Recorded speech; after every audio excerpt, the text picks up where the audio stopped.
இந்த அபிஷேகத்துல வளருவது எப்படி? அல்லது ஆவியானவர் எனக்குள்ள ஒரு பழைய மெழுகுதிரி மாதிரி இருக்காரு பாஸ்டர், அவர் வந்தாரு பாவம், நான் அவரை செயல்படுத்தவே இல்லை, என் குடும்ப சூழ்நிலை, என் பிரச்சனை, என் இக்கட்டான, சிலர் சொல்லுவாங்க எனக்கு இல்ல ஆவியானவர் இருக்கிறார், ஆனா என் வேலை நிமித்தமாக, என் குடும்ப போராட்டத்தின் நிமித்தமாக என்னால ஜெபிக்கவே முடியறதில்ல, பைபிள் வாசிக்கவே முடியறதில்ல. அப்படி இருந்தா ஆவியானவர் உள்ள ஒரு பொட்டி பாம்பாத்த என்ன செய்வாரு? இருப்பார். அவர் பாட்டுக்கு ஒரு ஓரம் உட்கார்ந்து இருப்பாரு. நீ என்னப்பா என்று மாறும் இந்த துயரம், அவர் உள்ள உட்கார்ந்து கும்பி கும்பி ஜோம் பண்ணிட்டு இருப்பாரு. இவன் நம்மளை வெளியே விடவே மாட்டிக்கிறானே, இவன் நம்மளை பயன்படுத்த மாட்டிக்கிறானே. அப்படி ஆவியான உள்ள வச்சுக்கிட்டு இருக்க கூடாது. உள்ள ஒரு சின்ன தீபமா இருக்கக்கூடாது. அவர் 7 மடங்கு சூடாக்கப்பட்ட அக்னி ஜுவாலையை காட்டிலும் அதிகமா நாம் அவரை பயன்படுத்தணும். அல்லேலூயா.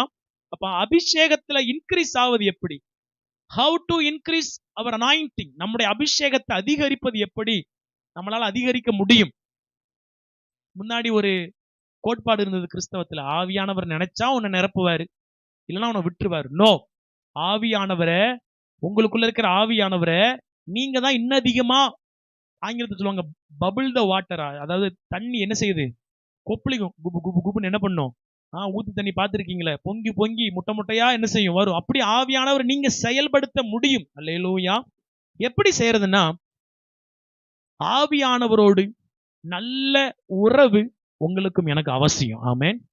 நம்ம ஜெபம் முடியும் போது ஒன்று சொல்லுவோம், நம்முடைய பிதாவாகிய தேவனுடைய அன்பும் கர்த்தராகிய இயேசு கிறிஸ்துவனுடைய கிருபையும் பரிசுத்த ஆவியானவருடைய ஐக்கியமும். பிதாவாகிய தேவனுடைய அன்பு, கர்த்தராகிய இயேசு கிறிஸ்துவனுடைய கிருபை, பரிசுத்த ஆவியானவருடைய என்னது, ஐக்கியம்.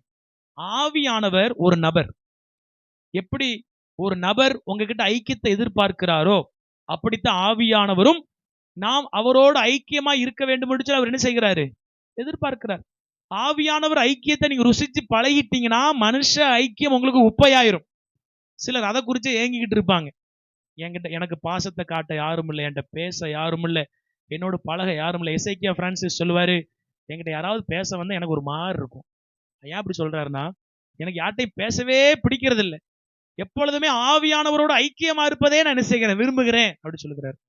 கழுகுகள் எப்பொழுதுமே தனியாகத்தான் என்ன செய்யும், பறக்கும். உங்க சுத்தி எத்தனை பேர் இருந்தாலும் உங்க உள்ளம் தாவீது மாதிரிதான் ஏங்கும். என் ஆத்துமா வறண்ட நிலம் தண்ணீருக்கு ஏங்குவது போல என்ன செய்யுது. உங்க கூட எல்லாரும் இருந்தாலும் ஒரு 5 நிமிஷம் கிடைச்சிடாதா, 10 நிமிஷம் கிடைச்சிடாதா, ஆவியானவரோடு நம்ம போய் கொஞ்ச நேரம் பேசிட்டு வந்துட மாட்டோமா? அப்படிப்பட்ட ஒரு ஐக்கியம் உங்களுக்குள்ள இருக்கணும்னு ஆண்டவர் விரும்புகிறார். Hallelujah. Deepening relationship with Holy Spirit. ஆவியானவரோடு இன்னும் நெருங்கிய உறவு நம்ம மேல இருக்கிற அபிஷேகத்தை அதிகரிக்கும். ஆமே. ஆவியானவருக்கு யாரை ரொம்ப பிடிக்கும் தெரியுமா? பைபிள் வாசிக்கிறவங்கள, ஜெபிக்கிறவங்கள அவருக்கு ரொம்ப பிடிக்கும். நீங்க ஆசாசையா ஒரு சாப்பாடு செஞ்சு கொண்டு வரீங்க, பாஸ்டர் எங்க வீட்டுல ஒரு உளுந்து வடை என்ன செஞ்சோம், போட்டோம். உங்க நினைப்பு வந்தது, அந்த உளுந்து வடையில கீழே விழுந்த வடை இல்ல, உளுந்து வடை. விழுந்த வடையை பாஸ்டருக்கு வந்து கொடுத்துறாதீங்க. உளுந்த வடையை உங்க நினைப்பு வந்தது பாஸ்டர், உங்களுக்கு என்ன செஞ்சிருக்கிறோம், உடனே நான் பாக்குறேன், உங்க முன்னாடி பார்த்துட்டு அப்படி கீழே பூட்டி வச்சுட்டேன், போயிட்டேன். உங்களுக்கு எப்படி இருக்கும்? என்னடா ஆசாசையா சுட்டு, நான் கூட எனக்கு 2 வடை திங்கன்னு ஆசையா இருந்துச்சு, இவனுக்கு கொண்டு வந்து என்ன செஞ்சு நான் பார்த்துட்டு, ஆனா நான் பார்த்தோன்னே சே, இப்போ சப்போஸ் பார்த்த உடனே அடடே வடை பார்க்கவே அற்புதமா இருக்கு, நீங்க ஒரு ஹோட்டலே ஆரம்பிச்சிடலாமலே சும்மா ஒரு பேச்சுக்கு, வாயில வடை, நான் என் வாயில 2 வடையை சுட்டுட்டு அவ்வளவு அழகா இருக்கு சிஸ்டர் அப்படின்னு சொல்லி அந்த வடையை எடுத்து உங்க கண்ணு முறையை சாப்பிட்டு அடடா அருமையா இருக்குன்னு சொல்லும் போது உங்களுக்கு எப்படி இருக்கும்? உண்மையாதான் சொல்றாரா, ஆனாலும் மனசுல எப்படி இருக்கும்? சந்தோஷம். ஆவியானவர் இந்த புக்கை யார் எழுதுனது தெரியுமா? ஆவியானவர் எழுதியிருக்கிறார். ஆமென். இந்த புத்தகத்தை உண்டு பண்ணினது அவர். வசனம் சொல்லுகிறது, அதாவது இந்த வேத வாக்கியங்கள் எல்லாம் தேவ ஆவியினால் அருளப்பட்டதாம். ஆவியானவர் மூச்சு விட்டதால இந்த புத்தகம் என்ன செஞ்சிருக்கு, வந்திருக்கு. அப்போ இதை நீங்க படிச்சீங்கன்னா, நீங்க சுட்ட வடைய நான் ஆசையா சாப்பிட்டது மாதிரிதான் அவர் மூச்சில இருந்து பிறந்த இந்த வேத வசனத்தை நீங்க படிக்கும்போது அவருக்கு ரொம்ப பிரியமாயிரும். ஆமென். கர்த்தருடைய வேதத்தை நேசிக்கிறவர்களுக்கும் மிகுந்த சமாதானம் உண்டு. ஏன்னா இது அவர் சுட்ட வடை, அவர் செஞ்ச பிரியாணி, அவர் உண்டு பண்ணின ஆகாரம். இதை நீங்க ஆசையா படிச்சீங்கன்னா அவருக்கு ரொம்ப பிடிச்சிருச்சா, நான் செஞ்சது அவனுக்கு ரொம்ப பிடிச்சிருக்கு போல, என்னுடைய சாப்பாடு அவனுக்கு ரொம்ப. அப்போ இந்த வசனத்தை நீங்க எந்த அளவுக்கு நீங்க வாசிக்கிறீங்களோ, தியானிக்கிறீங்களோ, நீங்க ஆவியானவரோடு நெருங்குறீங்கன்னு அர்த்தம். 2வது ஜெபம். ஜெபம் ரொம்ப ரொம்ப முக்கியம். நான் சொல்லியிருக்கிறேன், பிரேயர்லெஸ் கிறிஸ்டியன் இஸ் பவர்லெஸ் கிறிஸ்டியன். ஜெபிக்காம ஜெயம் கிடையாது. இல்லைன்னா நீங்க மாம்சத்திலே போட்டு முட்டி முட்டி முட்டி மோதிக்கிட்டே இருப்பீங்க. அதுல இருந்து வெளியே வந்து ஒரு 1/2 மணி நேரம் ஜெபிச்சிருங்க. நீங்க முட்டி மோதினாலும் உண்டாகாத ஒரு விடுதலை உங்களுக்கு கிடைக்கும். அல்லேலூயா. உங்க லைஃப்ல ஒரு பெரிய சண்டை, சரிங்களா? ஒரு குடும்பத்துல ஒரு சண்டை. இப்ப ஆண்டவர் சொல்றாரு, எம்மா ஒரு 1/2 மணி நேரம் என்ன பண்ணு, ஜெபம் பண்ணு. எப்பா ஒரு 1/2 மணி நேரம் ஜெபம். நீங்க சொல்லு, இல்ல ஆண்டவரே ஜெபம் பண்றதுக்கு டைம் இல்ல. நான் ஒரு 4 பேர்ட்ட இதை சொல்லி எனக்கு நியாயத்தை நான் கொண்டு வர போறேன்னு சொல்லி நீங்க போனீங்கன்னா கடைசி வரைக்கும் முட்டி மோதிட்டே இருப்பீங்க.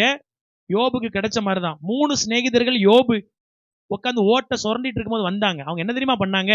அவங்க சொல்லுகிற ஒவ்வொரு ஆறுதலும் யோபுக்கு எப்படி இருந்தது தெரியுமா? எரிச்சலா இருந்துச்சாம்.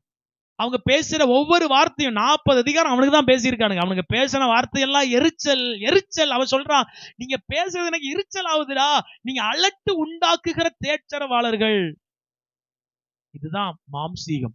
ஒரு 1/2 மணி நேரம் பைபிளை தூக்கிட்டு தனியா போய் பாருங்க. புத்திக்கு எட்டாத தேவ சமாதானம் உங்க இருதயத்தை என்ன செய்யும்? ஆளுகை செய்யும். அல்லேலூயா. உங்களுக்கு தெரியுமா, நீங்க அந்நிய பாஷை பேசும் பொழுது டாக்டர் ஓரல் ராபர்ட்ஸ் அப்படின்னு சொல்லி ஒரு பெரிய ஊழியக்காரர், அவர் ஒரு பெரிய யூனிவர்சிட்டியை வச்சிருக்காரு. எப்படி நம்ம ஊர்ல Anna University, Manonmaniam University, Kamarajar University இருக்கும், அதே மாதிரி ஓரல் ராபர்ட்ஸ் யூனிவர்சிட்டி. அங்க இருக்கிற ஒரு டாக்டர் இதை குறித்து ஒரு ஆராய்ச்சி பண்ணினாராம். நம்ம பைபிள் வசனங்கள் வந்து சும்மா அப்படி பப்பரப்பான்னு அடிச்சு விட்டு போற காரியம் இல்லை. சயின்டிபிக்கலாவும் இதை ப்ரூவ் பண்ண முடியுங்கிறதுக்கு இது ஒரு அடையாளம். அந்த டாக்டர் என்ன ஆராய்ச்சி பண்ணினாராம்? கிறிஸ்தவர்கள் அந்நிய பாஷை பேசும் பொழுது என்ன நடக்கிறது அப்படின்னு உடனே பார்த்தா இரண்டு விதமான சுரப்பிகள் அந்நிய பாஷை பேசும் பொழுது சுரக்குதான் நம்முடைய மூளையில இருந்து. என்னதுன்னா மெலோட்டினியம் அப்புறம் ஜெலோட்டினியம். இந்த ரெண்டு சுரப்பிகளும் சுரந்து அது அப்படியே உங்களுடைய முதுகு தண்டுக்கு போய் நீங்க ஒரு ஜிம்ல போய் எக்ஸசைஸ் பண்ணா அல்லது ஒரு ஒரு உடற்பயிற்சி பண்ணா என்ன பலன் உங்களுக்கு கிடைக்குமோ அந்த பலன் நீங்க அந்நிய பாஷை பேசும் பொழுது உங்க சரீரத்துல உண்டாகுதுங்கிறத ப்ரூவ் பண்ணிருக்காங்க. அல்லேலூயா. அப்ப நீங்க ஜெபிக்கும் பொழுது, நீங்க அந்நிய பாஷை பேசும் பொழுது உங்க உடம்புல மாத்திரம் பலன் கிடையாது. வேதவசனம் சொல்லுகிறது, அந்நிய பாஷை பேசும் பொழுது அவன் தன்னுடைய பக்தி விருத்திக்கு என்ன செய்யறானா? சரீரத்திலையும் பலன், ஆவியிலையும் பலன். ஆமென். நீங்க பூனை மாதிரி இருக்கிறீங்களா? உங்க சவுண்ட் அதை தவிர போக மாட்டீக்கா? நீங்க கெர்ச்சிக்கணும்னா நீங்க ஜெபிக்கணும். ஆமென். அப்பதான் உங்க சவுண்ட். நாங்க பெங்களூர்ல ஒரு ஜூக்கு போயிருந்தோம். அந்த ஜூல ஒரு 7 மணி ஆயிருச்சு, சிங்கத்தை பார்க்க முடியல. சிங்கம் அந்த சிங்க கூண்டு மாத்திரம் நம்ம 33 சென்ட் இருக்கும் குறைஞ்சது, நம்ம சர்ச் அளவு இருக்கும். பின்னாடி சிங்க கெபி இருக்கு. அது உள்ள கிடக்கு. 7 மணி ஆயிட்டோம்னா அது டியூட்டி முடிச்சு உள்ள போயிட்டு போல. அங்க இருந்து அப்படின்னு அந்த ஜூவே அதிருது சத்தம். ஆமென். ஆனா பூனை சத்தம் போட்டா நம்ம கிட்ட என்ன செய்ய மாட்டேங்கி.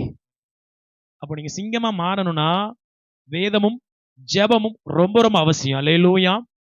தயவு செஞ்சு அந்நிய பாஷை வரத்தை துருபிடிக்க விட்டுறாதீங்க. அந்நிய பாஷை வரத்தை என்ன செஞ்சிடாதீங்க. நிறைய பேர் அதனுடைய மேன்மை தெரியறது இல்லை, அதை பயன்படுத்தாம இருக்கீங்க. ஆண்டவர் கணக்கு கேட்பார். அந்த வரத்தை நீங்க செயல்படுத்தாம விட்டுறாதீங்க. எத்தனை பேருக்கு ஆசைப்பட்டு கிடைக்கல, எத்தனை பேர் ஏங்கிக்கிட்டு இருக்காங்க. உங்களுக்கு ஆண்டவர் கொடுத்திருக்காரா? நல்லா பயன்படுத்துங்க. உங்களுக்குள்ள ஆவியானுடைய உறவு அதிகமாக. ஆமென். அல்லேலூயா. வேத வாசிப்பு, ஜெபம், இன்னொன்னு உபவாசம். உபவாசம் எதற்காக நாம் போட வேண்டும் என்றால், உபவாசம் இருந்தா உங்களால கான்சென்ட்ரேட் பண்ணி பைபிளை வாசிக்க முடியும். ஒரு நேரம் ஆகாரத்தை குறைச்சிட்டோ அல்லது ஆகாரத்தை எடுக்காமலோ நீங்க பைபிள் படிச்சு பாருங்க, அவ்வளவு சீக்கிரம் நீங்க தூங்க மாட்டீங்க. ஒரு 5 இட்லி உள்ள விட்டுட்டு ஒரு 1/4 லிட்டர் சாம்பாரை குடிச்சிட்டு இட்லி என்ன செய்யும்? அப்படி தொண்டை வரைக்கும் வந்துடும். நான் உன்னை விட்டு விலகுவதும் இல்லை. அப்படி படிக்கும் போது இட்லி உள்ள இருந்து வரும், நானும் உன்னை விட்டு விலக மாட்டேன், என்ன செய்ய மாட்டேன், கைவிடவே மாட்டேன் அப்படின்னு. இங்கிருந்து 2 கிலோமீட்டர் இட்லி வாசம் தான் அடிக்கும். ஆனா ஒரு நேரம் ஆகாரத்தை குறைச்சிட்டோ, 5 இட்லி சாப்பிட்றீங்களா, 2 இட்லி, 3 இட்லியா, ஒரு 1.5 இட்லி கொஞ்சம் குறைச்சிட்டு ஜெபம் பண்ணி பாருங்க, உங்களால கான்சென்ட்ரேட் பண்ண முடியும். ஆமென். வேத வாசிப்பு, ஜெபம், உபவாசம். ஆண்டோட சீசர்கள் கிட்ட ஒரு நபர் ஒரு பேய் பிடிச்ச பையனை கொண்டு வந்தார். அவங்களால சுகமாக்க முடியும். எல்லாரும் ஜெபம் பண்றாங்க, இயேசுவின் நாமத்துல போ பிசாசு, இயேசுவின் நாமத்துல. பிசாசு போக மாட்டேங்குது. உடனே இயேசு கிட்ட கொண்டு வந்தார். இயேசு சொன்னார், நீ போ அப்படின்னு. அது என்ன செஞ்சிருச்சு? இப்போ இயேசுட்ட வந்து கேட்டாங்க, என்ன ஏசப்பா, எங்களை அசிங்கமா போயிருச்சு, நீங்க துரத்திட்டீங்க, எங்களால என்ன பண்ண முடியல? அதுக்கு இயேசு சொன்னார், இந்த ஜாதி பிசாசு ஜெபத்தினாலும் உபவாசத்தினாலுமே என்று என்ன செய்யாது. நல்லா கவனிங்க, 4 விதமான பிசாசு இருக்கு. கிரவுண்ட் லெவல் பிசாசு இயேசுவின் ரத்தத்தை குறிச்சே பயப்பட்டுரும். அந்த பிசாசு நீங்க இயேசுவின் ரத்தத்தை தெளிக்கிறேன்னா பயந்துரும்.